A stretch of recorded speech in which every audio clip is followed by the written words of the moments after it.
You're watching The Sports Objective, the podcast for Pirates.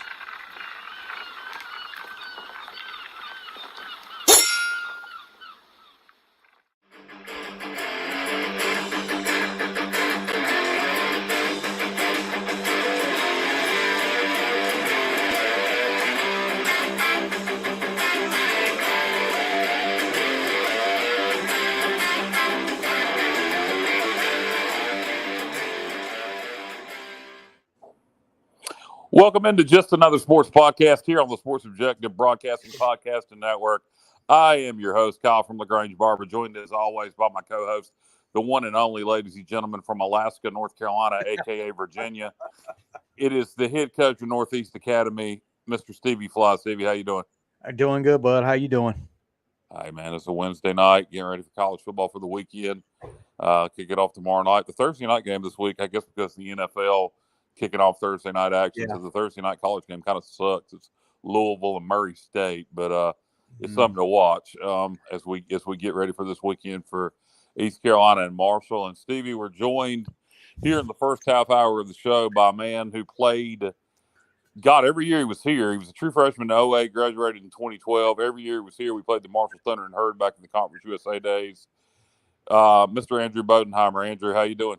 I'm doing great. I appreciate you guys having me on. No, absolutely. Thank you for being here. Yeah, absolutely. We'll start off briefly here talking about just your career and how you got to ECU. We want to focus really on a lot of those Marshall games with us playing Marshall this weekend. But tell us how you got here. You came here in 08. You were recruited out of high school, I'm guessing, by Skip Holtz. Who was the assistant coach that recruited you? So it was actually Donnie Kirkpatrick was my recruiter. He recruited me pretty hard. Ended up, I was a preferred walk-on, and got a chance to report to camp with everyone and start with the team. So that was huge for me, just to be able to learn and grow as a player. He really wanted me. He really wanted to offer me, but just wasn't able with the whole staff, what the direction they wanted to go towards. So walked on and ended up earning a spot. But yeah, Coach Kirkpatrick was a key piece of the reason that I decided to go to ECU. In addition to the fact that my family was a Pirate family. So Donnie K was your recruiter. You preferred to walk on. At what point did you get on scholarship? When the new staff came in, the summer before my redshirt sophomore year, they announced I was on scholarship right before camp. What did that mean to you personally, getting on scholarship coming from a walk-on? I mean, man, it was huge. I knew deep down that I belonged there, and I knew that I could play at that level. And it meant a lot to me, because I had to come in and earn everything. Obviously, even on scholarship, you got to earn your playing time. You got to earn, everything once you're there. But it just meant so much to me to see my hard work actually pay off. And I think even more than that, it was important to me to show my parents that I appreciated, what they did for me, and the ability to go to school, and my parents were able to, to pay for school for me to get the opportunity to get a scholarship. And I think that for me, it was kind of a thank you to my parents. And, I lost my father this past year. So, just thinking about what, he meant to me and how proud I know he was of me, that it was huge for me to get that accomplishment and continue to play. That was just the beginning. I wasn't satisfied once I was on scholarship. Yeah, Andrew, you talk about losing your dad. We can identify with that. Yeah. Stevie just lost his father 2 weeks ago, or about a month ago. 1 month ago today. A month ago today. Okay, I guess you'd know better than me. And yeah. I lost my mom back in March, so we can identify with what you're feeling there. It's always tough. Yeah, absolutely, and sorry for your losses. Yeah, likewise. Same to you, buddy. Same to you. Now, we talked. Came here under Skip, and Donnie K was receivers coach, and the changeover, and Ruffin put you on scholarship. You talk about that as a player dealing with the coaching change, but for you getting on scholarship once the new staff got here, that had to make the buy-in for you a lot easier. Absolutely. Yeah. I was definitely nervous with the coaching change. You never know with a new regime coming in if they just want to, clean the slate and start over.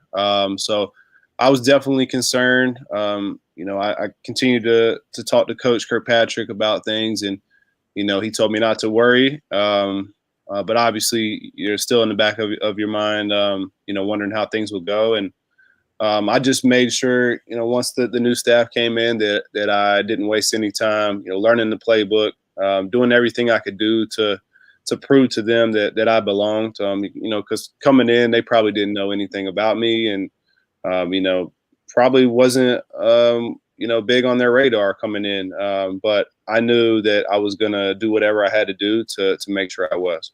Obviously, I misspoke. Donnie Kirkpatrick was retained by Ruffin McNeil, so you had familiarity there with Donnie. So I'm sure Donnie was had a lot to do with pushing the new staff, along with your own performance. Donnie can be pushing for you to get on scholarship all he wants, but if you ain't showing it in practice and on the field, then you ain't going to get on scholarship. It ain't happening. Yeah, absolutely. Yeah, and that was key for me. I appreciated Coach K being there for me, but I told him, like, hey, I'm gonna earn it. I'm gonna show the new staff that I belong here, and not only belong, but I deserve to play and play a lot. And I just that first spring, I really balled in. Did the extra things. Really, became a leader with the receivers, and just learned the whole offense. So that they had no choice but to play me. Buddy, go ahead, Steve. You're playing with a stellar group of receivers. Justin Hardy, just to name one. One of the iconic ECU wide receivers. How was it playing with that group and getting that group? You guys go on to be, in my opinion, one of the most dynamic receiving corps in the country. Yes, it was awesome. Getting to play with Dwayne Harris and Justin Hardy, Lance Lewis. We had a very talented room, and I think it kind of it helped me elevate my game. To just make sure that the opportunities that I had, we're not going to be as much. That was just being realistic. I knew those were our guys, and I just had to make sure I made the plays when it was called upon. But I think it was just awesome to play with a group like that. Very talented guys, some of the best to ever do it, and it was just an honor to take the field with them. Every game and work with them in practice. It definitely helped me elevate my game and raise the the bar for what was expected in the receiver room.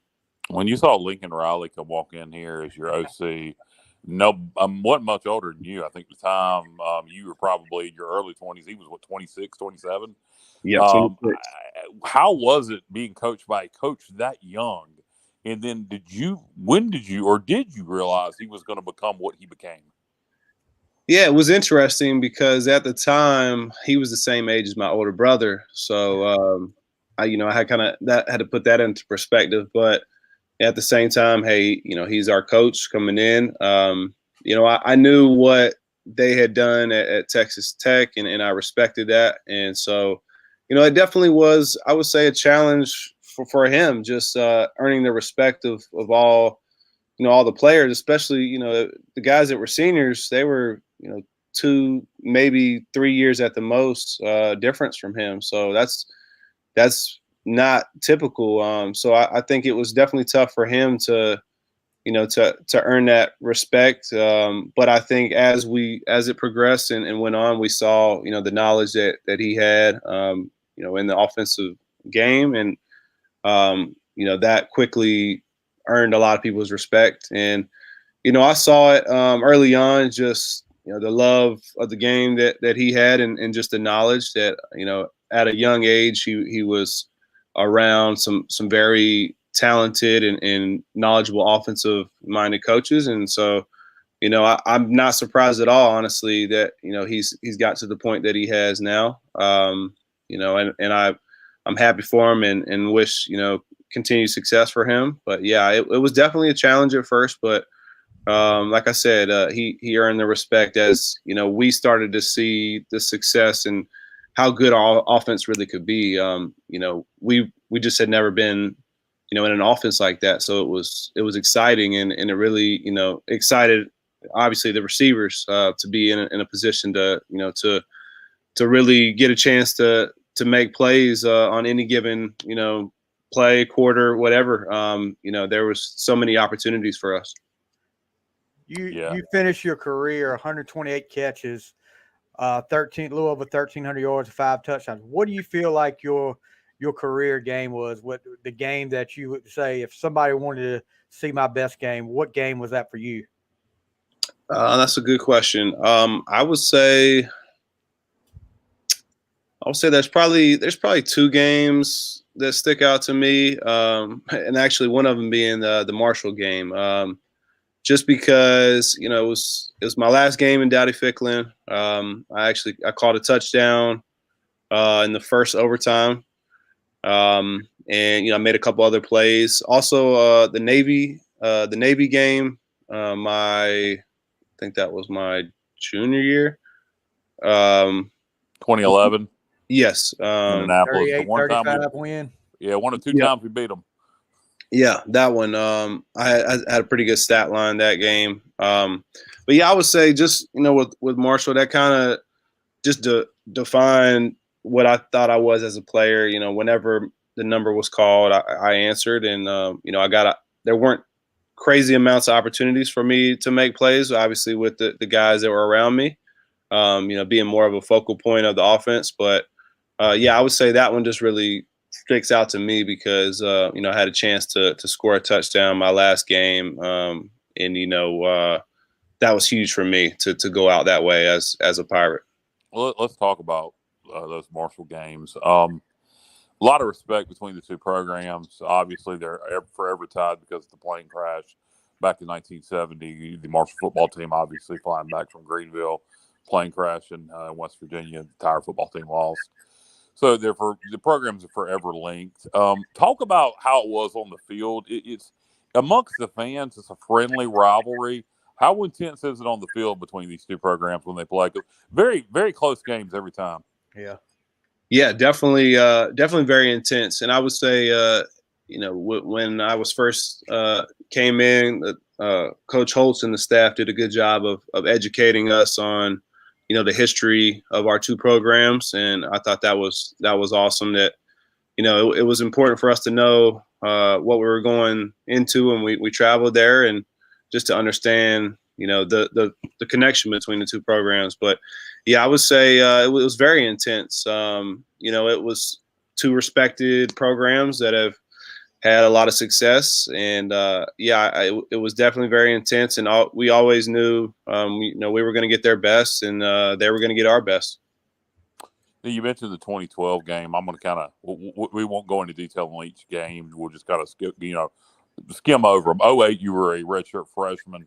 I don't know how much you remember about that game. I guess you were on the sidelines. The 2008, we beat them in overtime in Greenville. Very low-scoring defensive slugfest. Do you remember that game at all? Yeah, sure do.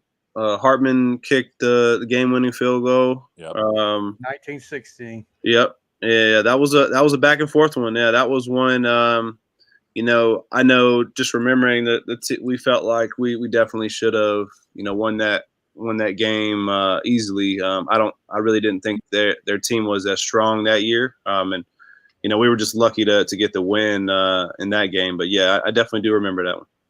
Following year 2009, we go up to Huntington. I cannot remember the final score of that game. 37-10. 30. 2010? Oh, no. 09 in Huntington. 21-17. Okay. I don't remember exactly. It seems like we pulled away. Yep, that's right. 21-17. Okay. In my mind, we pulled away in that game. So I don't know why I'm remembering. Andrew, do you remember? Were we up like 21-10 and Marshall scored late? Because for some reason, I remember us winning that game more convincingly than that, but I could just be remembering wrong. I'm having trouble. Actually, I'm looking at the box score. We scored a touchdown. We were down 17-14. Patrick Pinckney with a 30-yard run late in the game gets us the 21-17 win. Oh wow. Okay. Yeah, I'm not. right. I don't know why. Okay. Yep, that's right. We again just didn't play as well, but part of that is credit to them, giving us their best. Yeah, and for some reason I thought we won that game more convincingly than that, but we did not. But nonetheless, it was a victory in Huntington, which are not easy to come by. Marshall has a great home record. 2010, we talked about that. Pirates kind of dominated that game in Greenville. Andrew, you were getting more playing time by that point. What do you remember about that one, the 2010 game in Greenville?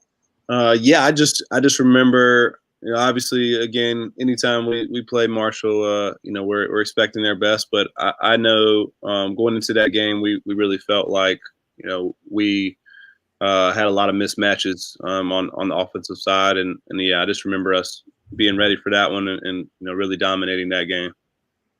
And then we'll move on to 2011. That was in Huntington, last game of the year. I remember this game well. We were 5-6. I believe maybe they were also 5-6, if I'm remembering right. But they were either 5-6 or 6-5. I can't remember exactly, but I know we were playing for bowl eligibility, and get it to overtime up in Huntington and lose in overtime in a heartbreaker. What do you remember about that game? Besides being very disappointed we didn't get bowl eligible. Oh yeah, that one was really tough. That one still gets me to this day. It was a really good game, back and forth. I remember, I think Dobson was the receiver. He had that crazy one-handed catch in the end zone, in the corner of the end zone. That to this day is probably one of the best catches I've ever seen firsthand. But yeah, that was a tough one. Like I said, it was back and forth. I think that year that was probably the one of the best teams they've had. Just across the board, they had some really good players that year. Had a solid offense, but yeah, that one was tough. We really needed that win because we ended up losing to SMU that next game to not make it to a bowl game. That was the only year of my career that I didn't go to a bowl. So that one definitely stung a bit more than the other losses. Okay. For whatever reason, I'm remembering that being the last game of the season, but you may be right. We may have played SMU the following week. Hold on, I'll check for you. I think that was the last game that year. Marshall was. I would say an SMU was 2010. It was, yeah. Okay. So yeah, all right. I'm getting them mixed up. Sorry. So 2011. That was just a tough one because we still had I believe. Correct me if I'm wrong, but I believe we still had a very small shot to make the conference championship, and that game pretty much sealed the deal for us. Yeah, there was a lot of things on the line of that game. There was an outside shot at winning the East, and it ended bowl eligibility, so it was disappointing. 2012, it was a good year, 8-4. That Marshall game that year, Marshall was good that year too. That game was epic. That 2012 East Carolina Marshall game, people talk about great games played in Dowdy-Ficklen Stadium, and that one does not get mentioned very often, and it should. A high scoring, just absolute war, momentum swings. There was times where we would go on a run, and it looked like we had took the game over. Marshall looked like they had taken the game over, just back and forth nonstop all the way till the end in double overtime. Yeah, that game, like I said, sticks out in my mind as one of the most memorable games for me. Obviously, being my last game in Dowdy-Ficklen, you really can't draw it up any better of a finish for the seniors that year. And I was able to make a couple big plays, and I just remember our whole offense, just everybody contributing that game, and it just no better feeling than to finish your career, your last game in Dowdy-Ficklen with a win and an overtime win at that. It was awesome. Like I said, you just can't draw it up any better for your last game. Bodie, I've said this before, and I don't know, see if you agree with me. of games that weren't sellouts, the second half of that game and overtime is one of the loudest crowds I've ever heard in Dowdy Ficklen Stadium. Do you remember how loud that crowd was? Oh yeah, it was so loud. The atmosphere, just overall, Dowdy Ficklen's always been great, and I've played in a lot of stadiums. It's up there with with the bigger programs. When we played in Conference USA, and there just wasn't a stadium that even compared, in my opinion. But yeah, I remember it just being it was just crazy. The atmosphere was awesome. From when Danny scored in the back of the end zone to hearing the crowd when I scored, and then obviously when we stuffed it in there, to go up and then stop them. I still remember the crowd noise like it was yesterday. But yeah, that was a special one, no doubt. Yeah, and Stevie, do you have something? No, go ahead. Okay, I was just going to kind of wrap up the Marshall discussion here. I wanted to ask you a couple more questions about your career at ECU before we wrap it up and get Hunter Gallimore in here. But East Carolina and Marshall, like I said, it was a respect, but there was a rivalry there. There was a bit of a rivalry with UCF, not too much respect, but a bit of a rivalry. No, it wasn't and then Southern Mississippi, there was also some respect there, at least amongst the fans, and they were a bit of a rival. When you were in Conference USA, of those three, who did you guys see as your biggest rival in conference? Yeah, I would say Southern Miss had a really good atmosphere. I would say probably the closest to the atmosphere that we had at Dowdy. But I would say probably UCF, just because at the time we just had some big battles against them, and they had good teams. I would say they were definitely the one that was on our radar. And to be honest, early on when I was there, we felt like we were as good as anybody, and obviously that's why we won a lot of games in. But I would say UCF was definitely the one, and I can agree with you that there was not much respect there, when it came to that rivalry. No, I was just speaking amongst the fan base, so I figured it was the same way on the field. Yeah, definitely was. At the end of the game with Marshall and Southern Miss, there was that respect. And it was never anything crazy with UCF, but yeah, it wasn't the same. It was definitely just a heated rivalry, and that's pretty much where it ended. And I want to ask you one more thing. 2 games in 2010, Ruffin's first year, that are very memorable games, all-time greats in Dowdy Ficklen. The Hail Mary game against Tulsa. What do you remember about that one, and how long did it take for your brain to sink in that Ryan Jones caught that ball? Oh yeah, that was Justin crazy. Jones. Justin Jones. I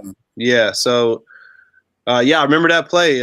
Actually, that game I didn't really play that much, and it was frustrating. But I forgot all of that once we got to that last play, and I just remember the play. I remember it kind of just the way they rushed. They all came from the right side, and just the O-line did well picking it up. It just kind of Dominique slid to the left, and I thought it was kind of didn't make sense the way they rushed Dominique on that play. And when he slid to the left, I was like, oh man, he's got a clear shot for a throw here. And then when the ball went up, I was like, man, that's the perfect ball. Like, he couldn't have thrown that any better. And then, I just had a feeling. I was like, man, I think, we're about to win this game. And sure enough, Justin goes up and catches it. And to be honest, I think if you look back at the replay, I think Lance Lewis probably would have caught it if Justin wouldn't have.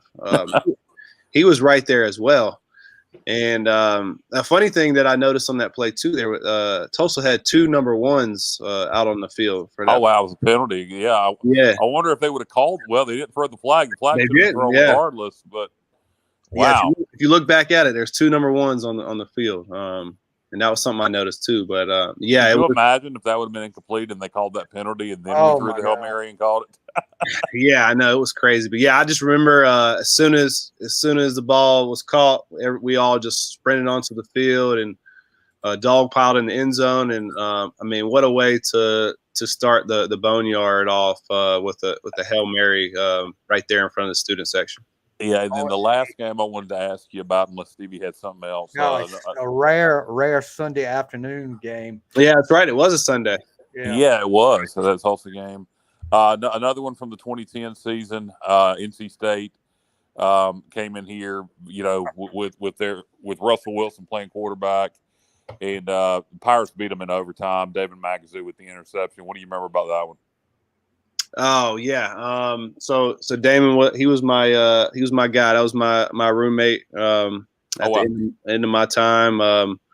Yeah, he made a huge play, and actually I remember we were close. So I know he had an opportunity to play. I believe I think we had a suspension. You're right. Yeah, he wouldn't have been playing otherwise. Yeah, I believe Blacknall was suspended that game. Correct. You're correct. Targeting. And good recall there. Yeah, some of it's coming back to me. But, yeah, I just remember saying, "Hey, man, like this is your time." Like, he was ready. He was a coach's kid. He was dialed in, and I just remember, he made that play. And I mean, I don't remember the stadium being crazier. Like, I don't think people left the stadium for a good 20 minutes after that. I mean, you're correct. It was like Halloween, around campus in downtown after that too. It was crazy, but yeah, I mean, just huge. They didn't really give us a chance. It's Russell Wilson, and they had a lot of NFL guys on that roster on both sides of the ball. And we came out actually really pretty much dominating them, and they got back into the game, and it's just one of those rivalries like.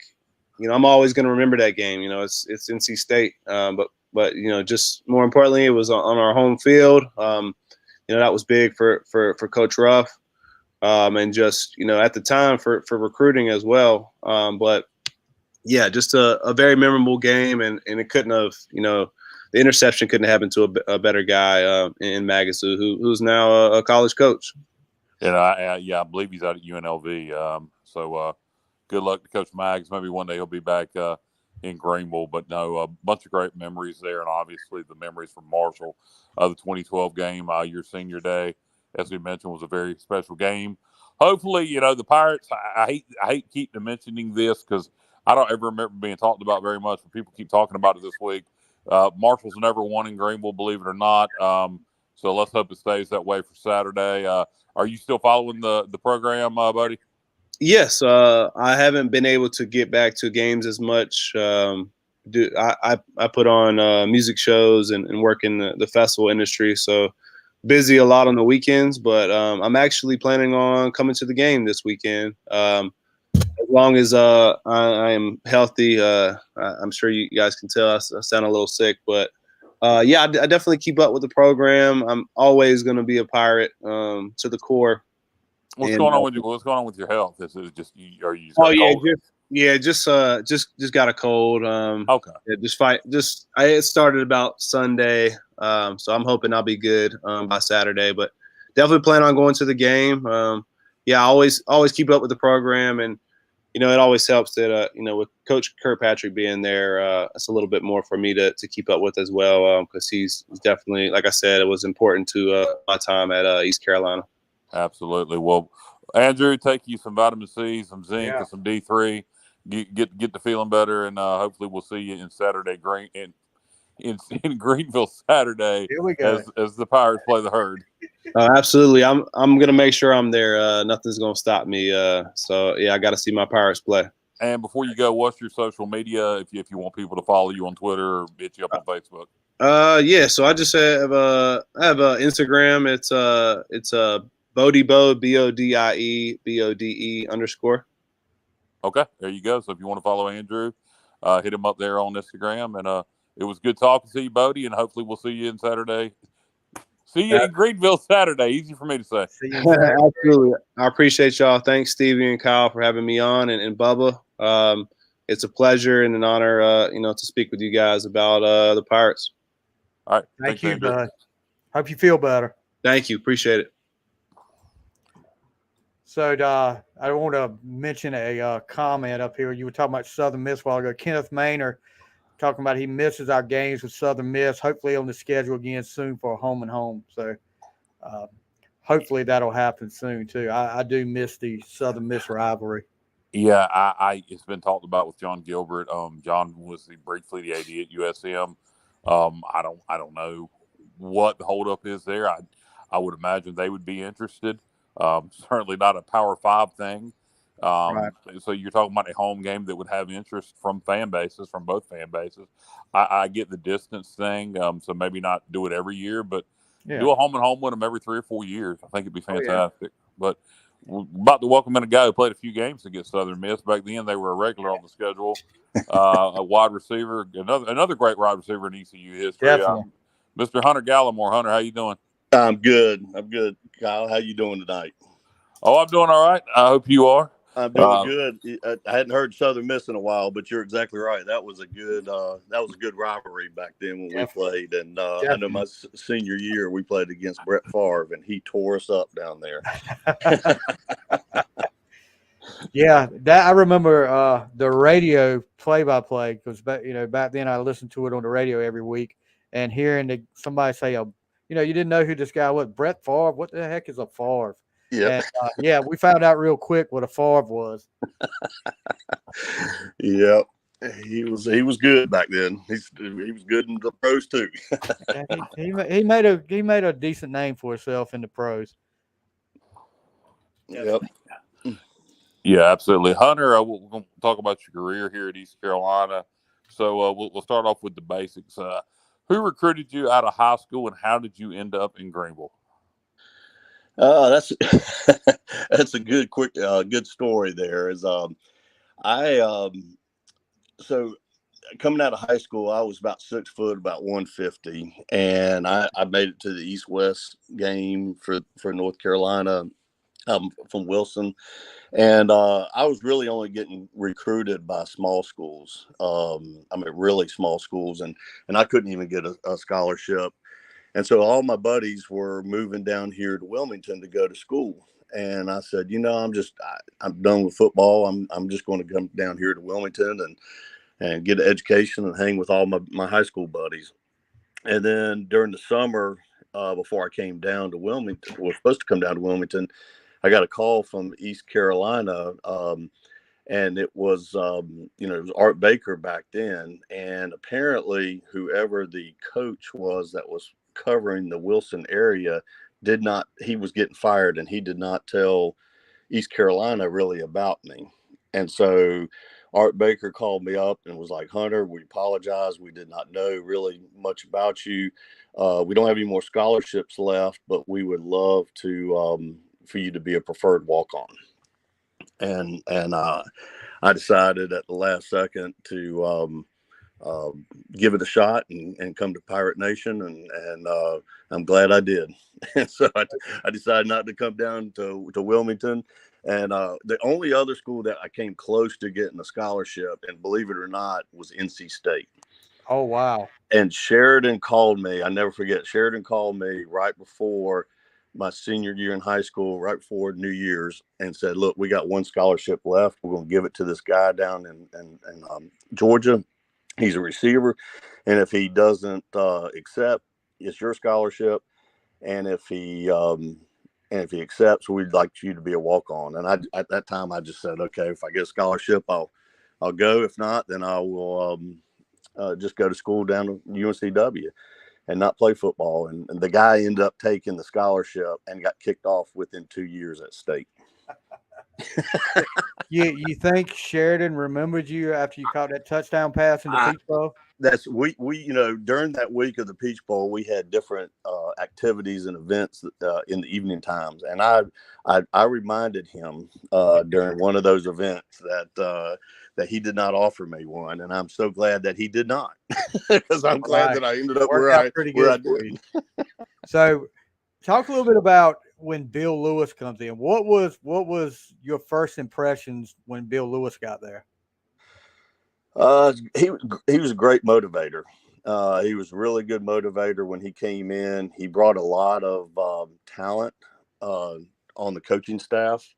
He had Mark Rick, that coached at Georgia. He was here for a little bit, and so and obviously he had Logan. He brought Logan in, and so he did a great job motivating the team, and that was his strong. To me, that was his strong suit. Yeah, and getting into that year after you guys go down to Illinois, your senior year, lose that game, but I know people say there's no such thing as a good loss, but I feel like that loss motivated you guys and showed you guys we can play with anybody here. We can play with anybody this year, and motivated you guys for the rest of the year. Was that the thinking from the whole team there? You're exactly right. I mean, we felt like we could, we don't know if they wouldn't have called that penalty, the excessive celebration penalty on us, if we would have won the game or not, but it sure would have put us in a much better position to win the game. And so we kind of felt like we got robbed of an opportunity, not robbed of the game, but just got robbed of an opportunity to see if we could win the game. And so, obviously we did not score on the last drive, and I think we were all pretty close. All the guys were pretty close, and so we did use that as a motivational tool for the rest of the season. You talk about using the Illinois game as a motivational tool. At what point during that 91 season did you guys as a team realize how good you were, or did you know it going into that game? No, I don't think we. I mean, I thought we were good, but I didn't think we were that good. And then, the confidence just kept on growing throughout the year. Obviously, winning each game, and the way that we won it, and the teams that we beat. Syracuse winning up there and coming back to flying into Kinston and having all the fans. I mean, it was. I never forget the pilot came on and said, "Hey, y'all gonna have a little surprise when you land." There's some people there, and we're like, "What, really?" And so, we landed, and it was great. There's just, I don't know how many, hundreds and hundreds of people there when we got off the plane, which was great. And then, we, kind of had South Carolina at home win that, and so our confidence just kept on growing. And then obviously when we beat Pitt at home. And that was one of the most exciting games. Besides the Peach Bowl, that was one of the most exciting games. And so I think right after that, we knew we could probably hang with anybody the rest, on our schedule. Two things from what you just said that I wanted to mention. You talk about flying back into Kinston and seeing the crowd and the pilot coming over and talking about all the people there.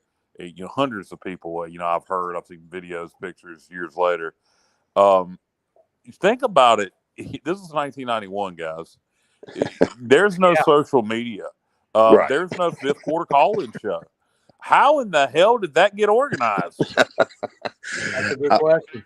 I don't know, but I tell you what, that was our first experience with something like that, and that was a huge boost to our confidence. And just you're right, with no social media, how did everybody know to go to Kinston when we were flying in the middle of the night? No, there had to be a lot of phone calls amongst Pirate fans. Yeah, like I said, there wasn't even a fifth quarter college show back then. So, another thing, you mentioned that South Carolina game. You kind of had the put away touchdown in that game, didn't you? I did. I still get. I did. We had a little 6-yard out called, and I was able to jet Blake threw the ball to me, and I was able to put a little move on the guy, and I ran down the sideline, and bless his heart, Jeff Charles, he and I still, up until, the last, every time I would see him, he always gives me, because he said on the announcement, he said, of all people, it's Hunter Gallimore running down the field for a touchdown. And he of did. All people.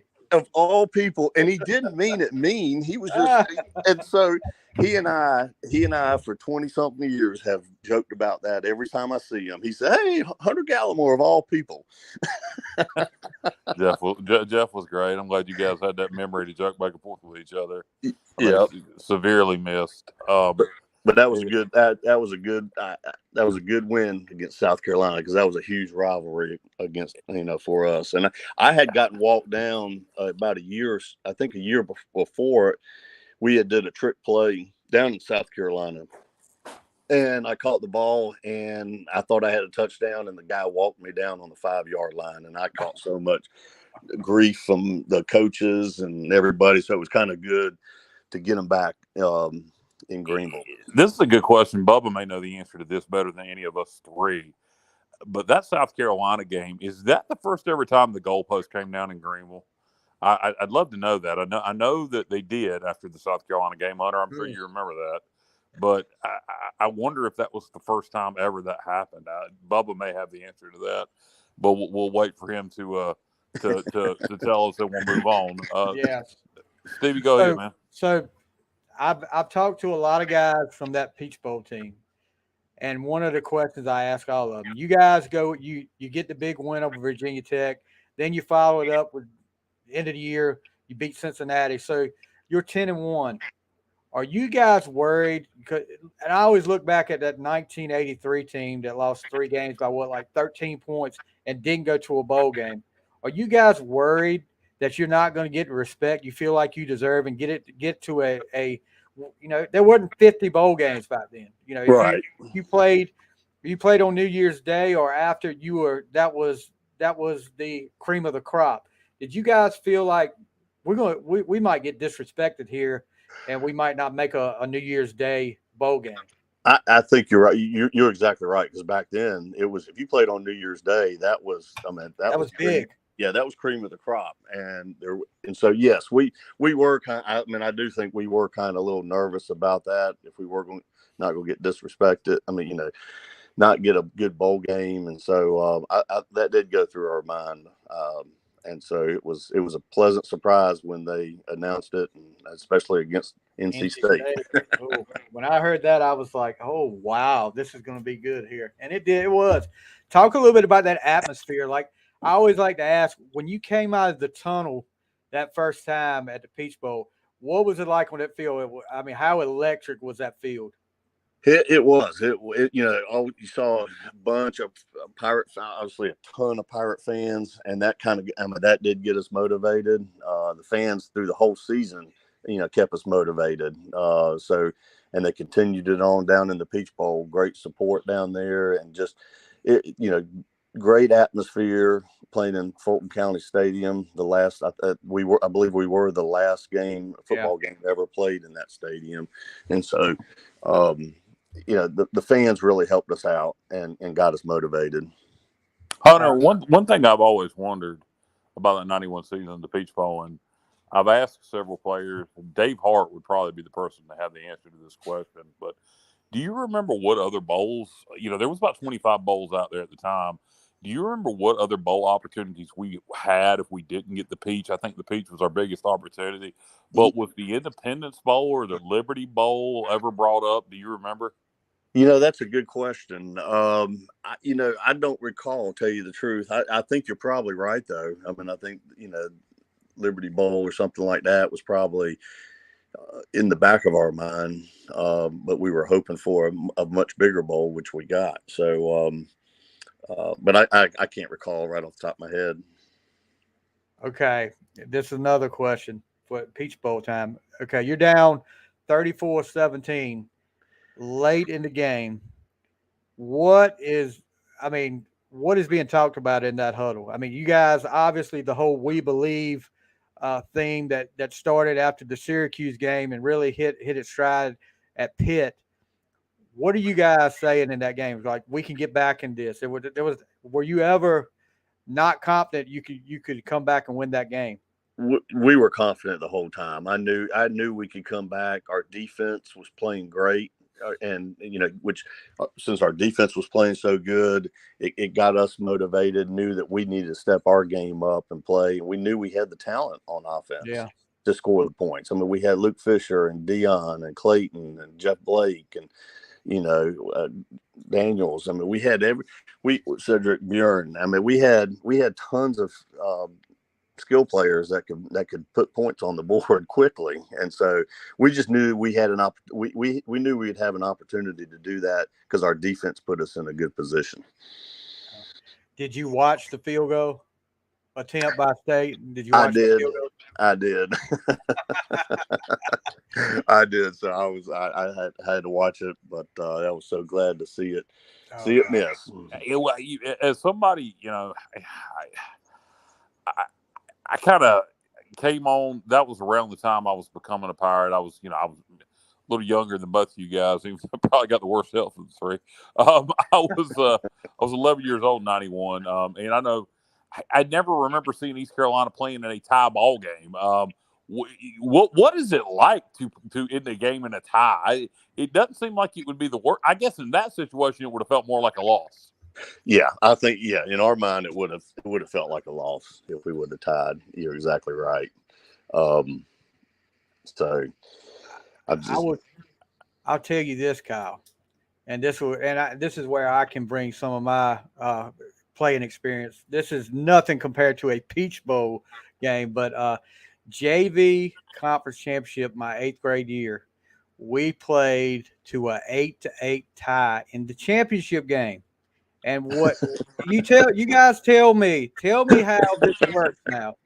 We came back and we were down 8-0. Oh gosh, most from the second quarter on. And then we scored with like 2 or 3 minutes left in the game, tied it up, and had the ball driving down the field. Time ran out. So the referees go up to our coach, said, "Do you want to play overtime?" And of course, it's a championship game. Yes. The other coach says no. They call the game because the other coach says no. To me, that's a forfeit. You guys win. Yeah. How does that work? But they named us co-champion. He forfeited. Y'all win. You're the champions. I mean, congratulations, Stevie. All these years later, I officially name you. Thank you. What county? What county is Lasker in? Northampton County. I officially name you 8th grade JV Northampton County They State. made us co-champions, dude, and that was like we didn't. From my 7th grade to 9th grade year, we never lost a game. And we tied that game. That would just leaves a bad taste in your mouth. I mean, it's not fun at all. Gosh, especially a championship game. Exactly. Stevie's been carrying that around since the 8th grade. I have, man. I still talk to some of those guys that we played against, and I'm like, why did your coach call? Just say you didn't want to play. I mean, come on. Okay, Hunter, I have to ask you about this. I'm a diehard Pittsburgh Steelers fan. Have been for. Since I was 5 years old, and I'm getting ready to turn 50 now. How about the battles in high school against Yancey Thigpen? Johnny Gardner is in here talking about that. What were those battles like against Yancey Thigpen? I haven't heard that name in a while, but you're exactly right. It was a good battle. My dad still likes to joke around with me or tell people when people bring that up is, it wasn't Hunt against Northwestern. Southern Southern Nash up there in Rocky Mount, but it was Gallimore versus Thigpen is when we played each other because he had good stats and I had some, and he was a good guy, and I'm actually I've got multiple teams, but Steelers are one of mine for multiple reasons, but yeah, I was glad to see that he did well up there at the Steelers for a couple years. So, but he was a good guy. I enjoyed playing against him. Okay, I got to ask now, what are the multiple reasons you're a Steelers fan? I got to know this. Well, so one of my best buddies I grew up with, he was a big Steelers fan, and unfortunately he passed away about 10 years ago. But before he passed away, he had always wanted to go to a game, and so I surprised him and went up to the Steelers, took him to the game. I still have pictures of he and I in Steelers gear, and so anyways, that's one of the main reasons, because he was a Steelers fan, and awesome. So I do follow them. And then Alex Highsmith from Wilmington here is he's doing so well. So obviously I'm really pulling for him. I was glad to see that he got a good contract this year, and he's the same age. My oldest daughter and him, they didn't go to the same high school here in Wilmington, but she was a cheerleader and she knew him, and so we kind of followed his career a little bit.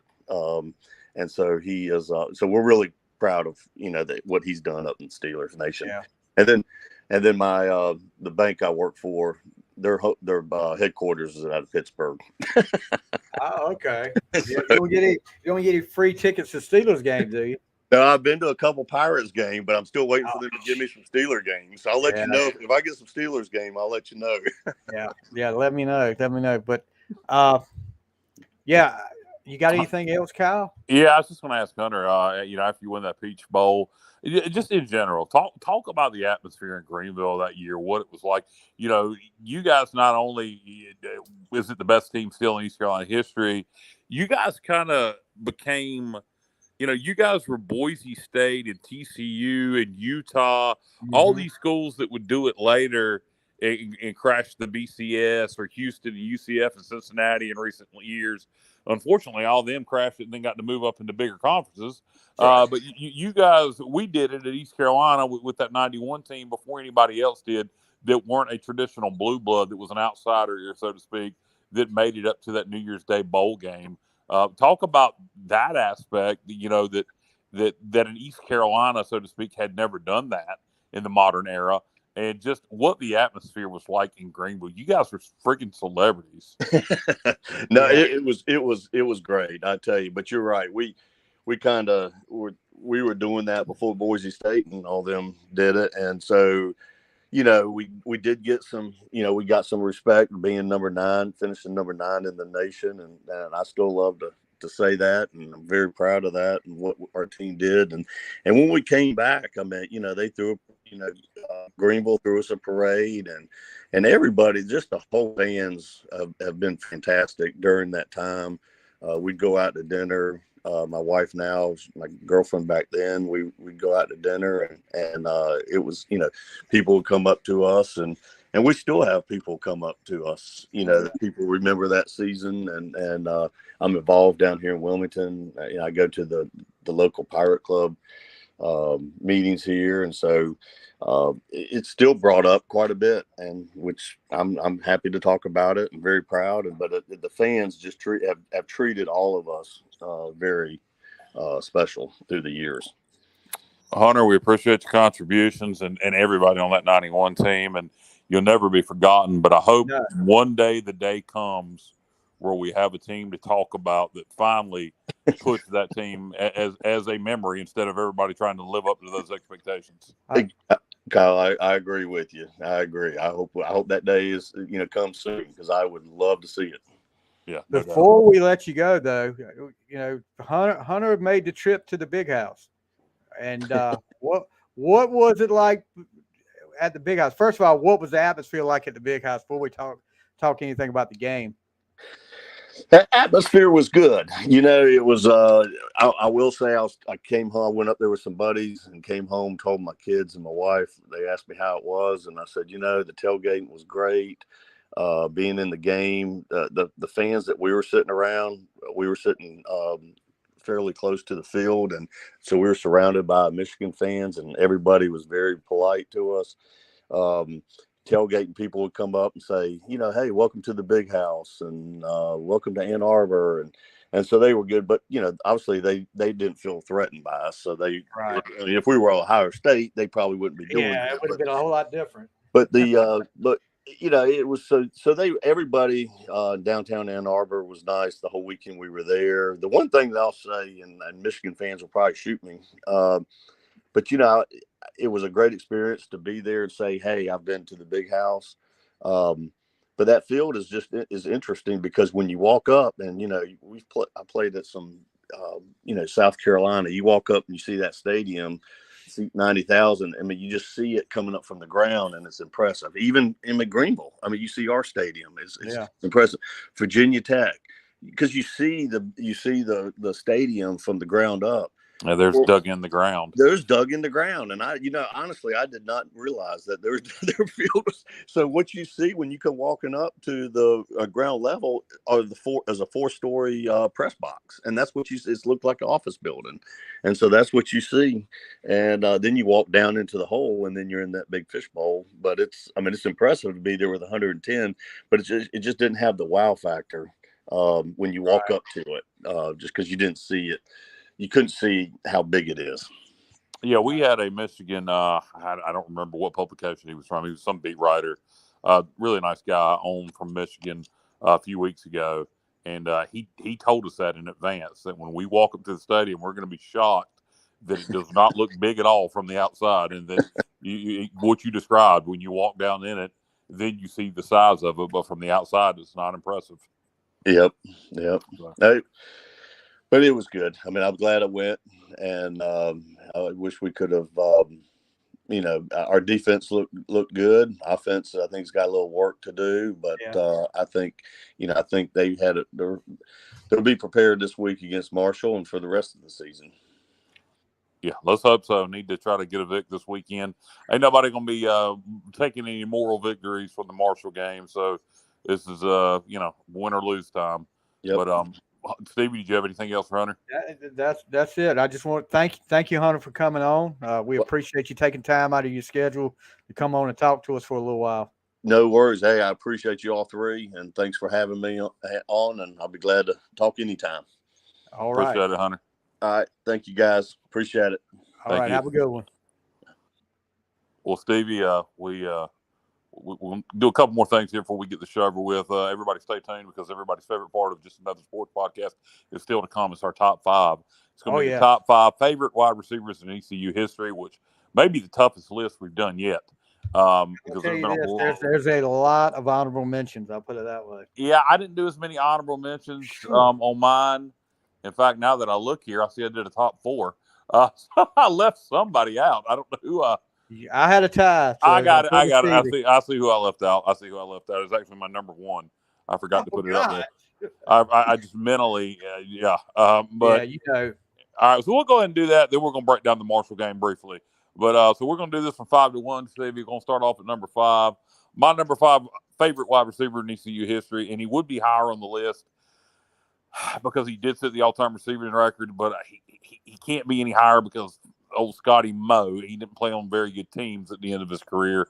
But Zay Jones obviously set the single season receiving record at East, or all-time receiving record, whatever it was. He set the NCAA record. At East Carolina.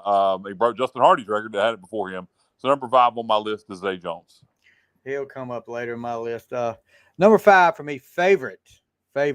And I'll put this guy there, not just because of his performance at ECU, but he also, my daughter, her first ECU game was the Carolina 70-41 game. And we're walking around outside the stadium before the game, and this guy comes up, and this is a big game. This is the Carolina game, so you want to show out this. But Trayvon Brown came out in uniform and took pictures with my daughter, and she immediately became a big fan of him. I think he caught, was it 2 touchdowns that day? And Trayvon Brown's a guy that he completely slipped my damn mind, Stevie. Holy crap! He we were, the people that were with us, and we were telling her, I said, you must have gave him been a good luck charm for him. He caught 2 right there early in the game. Well, to be fair, I think I called a touchdown pass in that game. I'll tell you this. What's his name? Kurt Binkert. You remember he was the backup? Yeah. I saw him on He's on TikTok, and he plays like Madden live, and he explains a lot of things on there. And he was live the other night, and I put up there ECU 70, UNC 41. He said, and he glanced over there. He said, "Yeah." He said, "I scored the last touchdown of that game." He did. We won 70, and he sure did. And would have been a great quarterback here. Ended up doing well at UVA and played in the league for about 2 years. Yeah, but unfortunately, injury, and then they fired Ruffin. All right, so number 4 on my list, I got a guy who I remember, I believe it was the 90s. God, I'm horrible remembering years sometimes. I believe it was the 97 season. At the time, he set the single season receiving record for East Carolina. A guy who I remember always being a deep ball threat and just a ball hawk. If you got the ball near him, he was going to catch it. So number 4 on my list is Troy Smith. Oh, yeah. Yeah. And I know another Troy Smith. That's why that was always kind of interesting for me to see Troy Smith out there on the field. He was actually my basketball coach in middle school. But a different one. Yeah, no, well, not obviously that. the age He would, wouldn't work. obviously, I mean, Yeah. he would be. It would be pretty weird Yeah. to see, a guy. Stevie, I forget how much older you are than me. So number 4, I got a tie, and no, not blow it. And I could have done it while he was in here, but he was one of them. I always thought he was the working man's receiver that year for that 91 team. Managed to make some big plays when we needed it, big time plays when we needed it. Scored that touchdown right before the half in the Peach Bowl, but Hunter Gallimore. And then on the other side is probably, I guess receiver / kick returner, Dwayne Harris. I mean, explosive. We had a lot of explosive players during that time, between Dwayne and Chris Johnson. I mean, but Dwayne would be tied for number 4 with me with Hunter Gallimore. Yeah, 2 very good choices there. Dwayne will be coming up later on my list. And number where we at 3. At number 3 here, I got a guy that became a hell of a man. Great high school football coach down in Florida.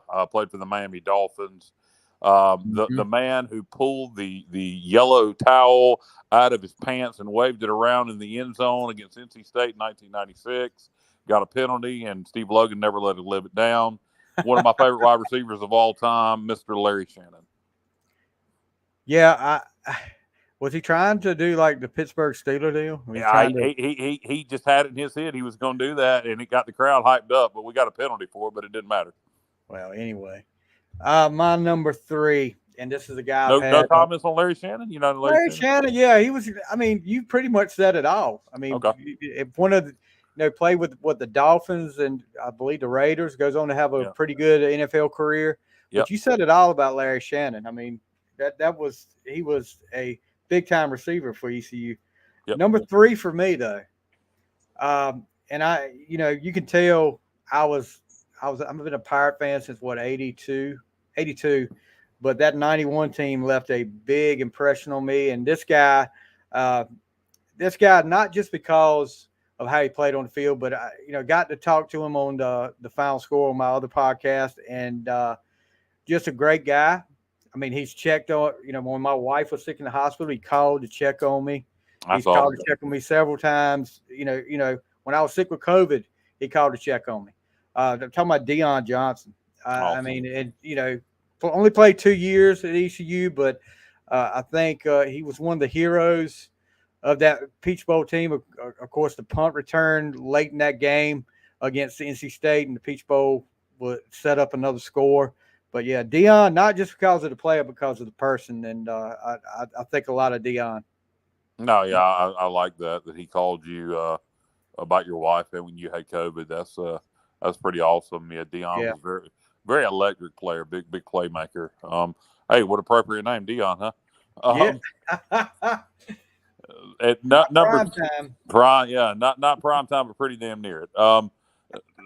Number 2 on my list is a guy who's a walk-on. We had 2 other walk-on receivers on the show tonight. Yeah, that ended up being a scholarship guy and set some NCAA records under the Lincoln Riley offense in the slot. This dude was a beast, and that would be Mr. Justin Hardy.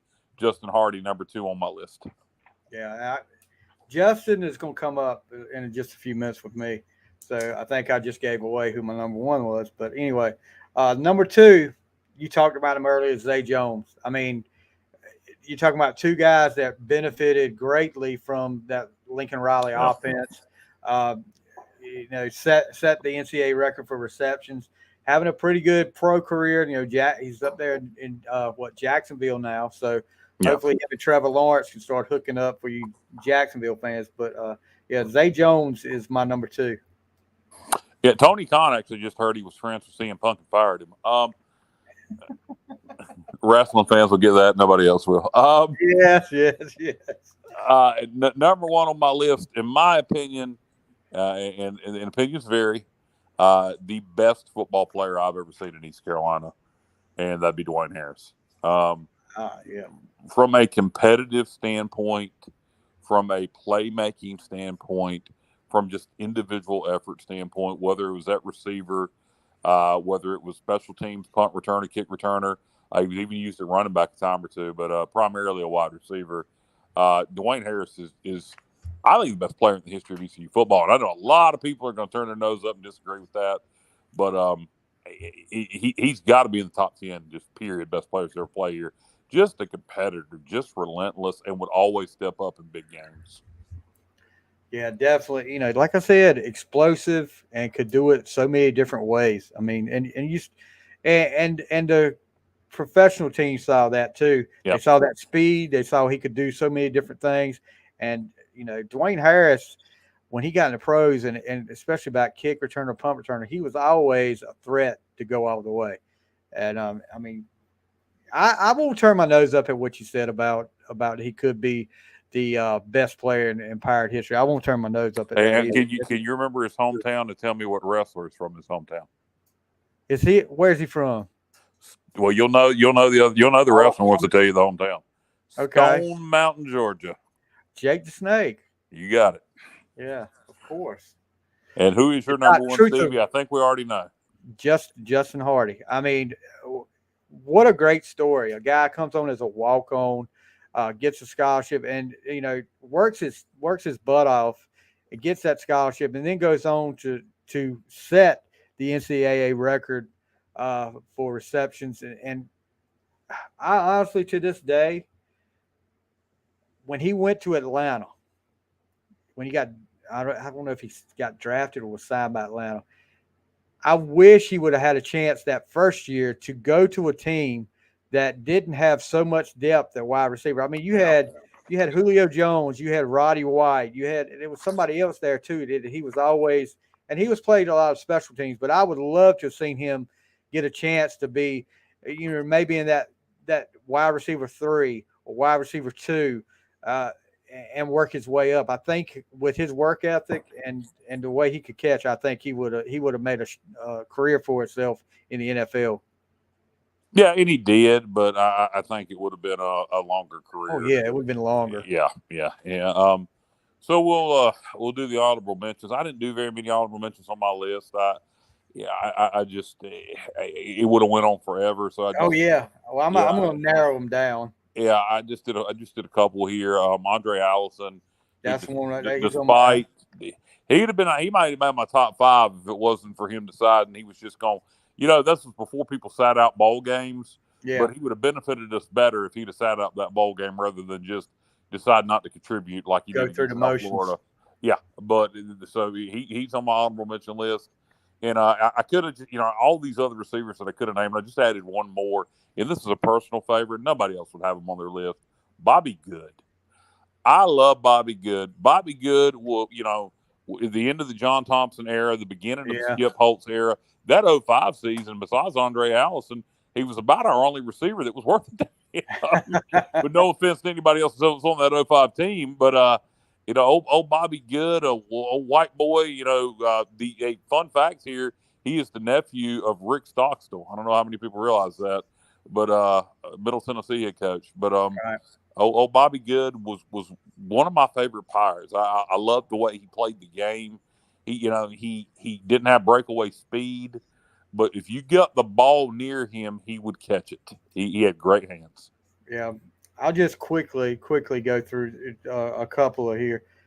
Damon Grayson was a great one too. Terrence Copper. T-Cop. Yeah, we both may be remiss leaving T-Cop out of our list there. That's Clayton Driver. That's another one that from that Peach Bowl team that didn't get his name called out a lot like the rest of those guys, like maybe a Dion or Luke or Hunter. But Clayton Driver was a big part of that offense as well. Absolutely. Bubba's naming off some. This will be a good one for you. I know you remember this guy, Mitchell Galloway. Oh yeah. I thought he was coming on the show tonight. I wasn't going to say that. You guys got to realize all week we've been talking about Hunter coming on, and every time Kyle mentions when we were talking about it, he said Mitchell Galloway. You gonna get in touch with Mitchell Galloway? And I mean, maybe I need to get in touch with Hunter Gallimore. Maybe I do Mitchell Galloway. Maybe we need to call Mitchell Galloway, and you'll call him Hunter Gallimore. Yeah, right. Anybody who's listened to this show long enough knows names are not my strength. I will get names mixed up, people confused. I obviously know the difference between Mitchell Galloway and Hunter Gallimore, but just for whatever reason, I was it right then. Yeah, I know. It's he's got Marcellus Harris. Jason Nichols and Lamont Chappell, Lance Ray, Lance Lewis. What about Walter Wilson? That's a little earlier Pirates. That may be before your time. Yeah, I know the name, but could not tell you anything about. Well, if we're gonna talk about receivers before our time, we would be remiss if we didn't forget to name Mr. Terry Gallagher. So we talk about great wide receivers in ECU history. We got to talk about from the Independence Bowl. That's before my time too, but. I just named guys that I went from the 82 on. Right. You had the Adams brothers too. Stephon, who goes on to have a pretty good career in the NFL, and then Amos Adams was another one. I always remember the Adams brothers. There was three of them: Calvin, Stephon, and Amos that played at ECU. I think it was three. I think all three were brothers. Bubba would know that better. Bubba, you know that for sure. If he don't, he'll know somebody that will. I know two of them. At least two of them were brothers. Cam Worthy had a short career. That's right, but he had two excellent games. Yeah, Virginia Tech and Florida. In Birmingham. That Virginia Tech game was Cam Worthy's show. Wasn't he the one that got suspended before the the Carolina game that year, the 70-41 game? That sounds right, Stevie. That sounds right. I don't remember. We had so many damn receivers in, it didn't matter. See, Johnny Gardner's in here. He named Amos Adams up here. Walter Wilson. I don't know who LL is. Lance Lewis. Lance Lewis, Keith Stokes, and Clayton Driver. Oh, my God. Keith Stokes, yes. Keith Stokes only played 2 years here, junior college player. Another great special teams player. Keith Stokes with the go-ahead touchdown against Miami in '99. Yeah, Keith Stokes definitely needs to be mentioned. And I may be wrong, Bubba. Tell me if I'm wrong, but with Cam Worthy out, wasn't that why Trayvon was starting that game? I may be wrong because Bubba's up here. We hung 70 without Worthy. So, but yeah, wasn't Trayvon taking Cam Worthy's spot? I may be wrong on that, and that worked out pretty good. Davey, we played so many receivers in those days. I remember Brandon. I remember guys like I think Brandon Bishop had a touchdown reception in that game. It was like I told you. I called a touchdown pass, but I dropped it. So it was. Shane goes deep, first possession to Trayvon on post route for first 6 points of the game. So there you go. I've watched that game several times. Yeah, no, me too. So guys, Bubba promoting Team Boneyard there. Yeah, Jeff. So join the team behind the team. Join Team Boneyard. Give to East Carolina's NIL. If you want us to compete in this new age of college football, we have got to have money for NIL. I've joined Team Boneyard. You can join for as little as $10 a month. Hell, $10 a month won't even buy you a combo at McDonald's hardly anymore. So you might as well go pay some football players with it. So join Team Boneyard today. Join Team Boneyard today. Boing. Yeah, Boneyard. Yeah, join Team Boneyard today. Easy for me to say. Stevie, as we quickly we'll break down the Marshall game a little bit before we get out of here. Thunder and Herd coming to Greenville this weekend. They struggled with Albany out of the gates. Looked very vanilla on offense. Think they were trying to get out of that game without showing their hand. One thing we do know they have is their running back, Ali. He played against us in 21. He was injured most of last year, back this year. He's a hell of a running back. They like to go tempo. The big thing about them, if you can keep Ali in check, it slows their tempo down. But that's what they want to do. They want to run Ali, and they want to go tempo. Their defense is really solid. I think it's a tough matchup. I think it's a tougher matchup than people realize. Not that anybody is overlooking Marshall. They are a 3-point favorite. But I think the biggest difference between us and them is they know who they are. They have an identity. We have not figured out who we are yet as a football team. Going to be playing two quarterbacks still. We're going to need to play really good on defense. We're going to need to play error-free football on offense, which is going to be hard playing two different quarterbacks. And we're going to need to play well on special teams to come away with this win. I think it's going to be a low-scoring ball game. Most people do. The over-under is 46. I know Matt's taking the over. He thinks we're going to score more points as well as Marshall. What do you see about this game? Yeah, I mean, most people I look at, Marshall, I think they're favored by 3 now. Yeah. So most people are thinking it's going to be like a 24-21 or 24-20 game. Pick it whichever way you want to. I'm like you, Kyle. We've got our defense, and they're going to be up tempo. Not good. Thankfully, it's not going to be as hot as it has been this week. So it'll be 81 degrees at kickoff. I think our offense is the key here. What we can do on offense, we got to have some confidence from one of those quarterbacks. And granted, we were playing Michigan, the number 2 team in the nation last week, but still, you got to come out there, get the nerves out, and go ahead. And the running game at the end looked good. Maybe we need to lean on that running game a little bit more than we did, and let whoever's in there at quarterback, whether it's Garcia or Flynn, get in the groove, throw some short passes, get in the groove, and get his confidence up before we go deep a little bit. But that offense is going to have to play a mistake-free game, and our defense played the way they did against the run last week. I know Ollie had 137 rushing yards last week against Albany, but I think they can shut him down. Pass defense last week against Michigan. Of course, you're going up against what probably could be 4 or 5 All-Americans right there on the offensive line. Couldn't get much pressure. That's a tough task for your secondary. When you don't get pressure, that secondary can't keep running around when you got all day back there. But I think it's going to be a competitive game. I'm going to go with the majority. Well, not majority, but I guess the minority. But the final score, I think ECU 24, Marshall 20. 24-20. I'm not sure what the final score will be. I hadn't decided that just yet. I'm predicting overtime. We've had 3 or 4. I'm trying to remember 4 overtime games in this series. GMAC Bowl 08, 2011, 2012 all went to overtime. So I'm predicting a 5th overtime game in this series. I'm not sure what the score will be, but I'm predicting the Pirates win it in overtime. Big special teams play. I got a feeling whether it's a kickoff return for a touchdown, a block punt, or a long field goal, I got a feeling a big special teams play is gonna come into play this week. Our special teams played great last week. They did, and it was good to see. That was our weak point last year, and glad to see coaching staff turn that around.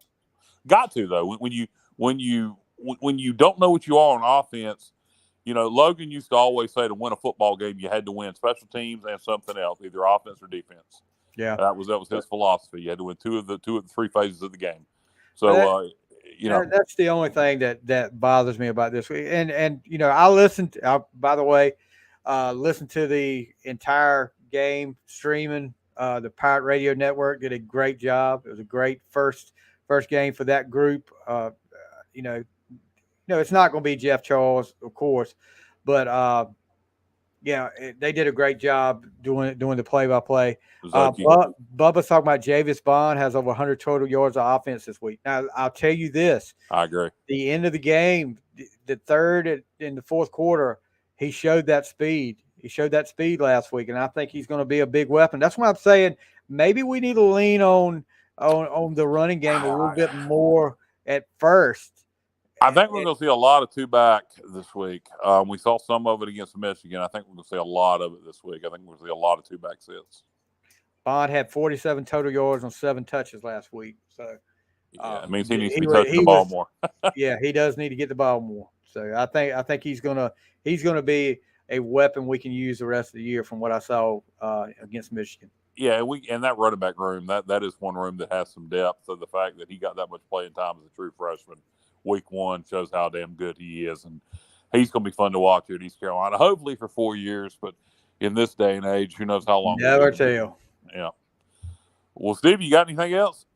No. I mean, going to be there. First time I've been to a Pirate game in a few years. Okay, so you're going to be at the game Saturday. Yeah, Okay. me and my daughter will be there Saturday. So if you guys see me around, I don't know if you recognize this ugly mug, but if you see me around, be sure to come up and talk to me. We'll talk some Pirate football for a little while. Yes, Stevie, I might I'll get with you off the air and see if we can get together at the game, hang out for a minute. Oh yeah. But I look forward to seeing you Saturday at the game and the rest of Pirate Nation. Hopefully, we'll have a good turnout. Weather right now it's down to a 30% chance of rain. Last I saw, Yeah. So let's hope that keeps going down. Yeah, I want it to be completely cloudy with a 0% chance of rain. That would be perfect. That would be nice. That would be perfect. Although a little rain doesn't bother me when it's warm out, as long as it ain't a torrential downpour to feel good. Yeah. But just bring your ponchos and come to the game, guys. Don't be let prepared. the weather. Yeah, don't let we're not talking about monsoons or thunderstorms. We're talking about a little rain. It's going to be warm. Bring a poncho and have some fun. Yeah. So, Steve, if you ain't got nothing else, we'll wrap her up. Yeah. And we'll be back. Let's talk about some of the other shows we got going on. Do we got to? All right, there we go. We got Sonny. We got Sonny and Cement. I thought that already happened. That was aired earlier tonight. They had their week 2 picks. Okay, so week 2 picks. So go back. That's in the archive. Sonny and Cemenza week 2 picks. That is in the archives. You can check that out. Listen to it whenever you want to. We got the Pirate preview. That'll be tomorrow night. Or did we do that last night? That was Tuesday night. You had Keith Morehouse from WSAZ TV in Huntington. Yeah, I remember. I talked to him. I was on there. Maybe it was Mitchell Galloway. I don't know. Yeah. So we had more hit on from up in the television station there at Marshall. Great guest. He's always a good guest. We've had him on several times. And also, this has already happened. This is in our archives.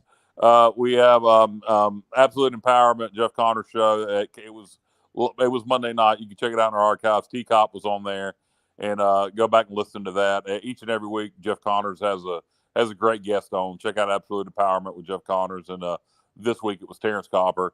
And please subscribe on YouTube. Like us on Facebook. Subscribe on Twitter or whatever you do on Twitter, X, whatever it's called. It's X. And we got TikTok. Subscribe on TikTok, but primarily YouTube, man. We put up our YouTube is a great place where a lot of people get this content. If you're watching on YouTube, you already know that. If you listen to it on a podcast feed, we appreciate that. But if you ever want a video feed, we are up on YouTube. Subscribe to our YouTube channel. We would really appreciate it. Yeah, definitely check us out, and be sure to share with everybody that you think's a Pirate fan, or just if you're a sports fan, be sure to share us with you. Get likes, follow, comment, and subscribe. YouTube and Facebook. Yeah, and I'll share a little more content. We got episode 2 of The Coach's Kid came out this past Monday night. We interviewed the daughter of Terry Holland, Kate. I think that was a fantastic interview. Great interview. If you haven't listened to it yet, go listen to it. Also, the previous week, the interview with Terry Bowden, son of Bobby Bowden. That's also up there, episode 1 of The Coach's Kid. And Friday night, we have Martin County High School football live here on the air. I believe it's a 6:30 airtime, Bubba. Correct me if I'm wrong.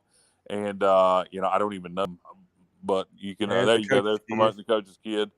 But great episode with Kate Holland Baynard. I'm not quite sure how you say her last name. Baynard.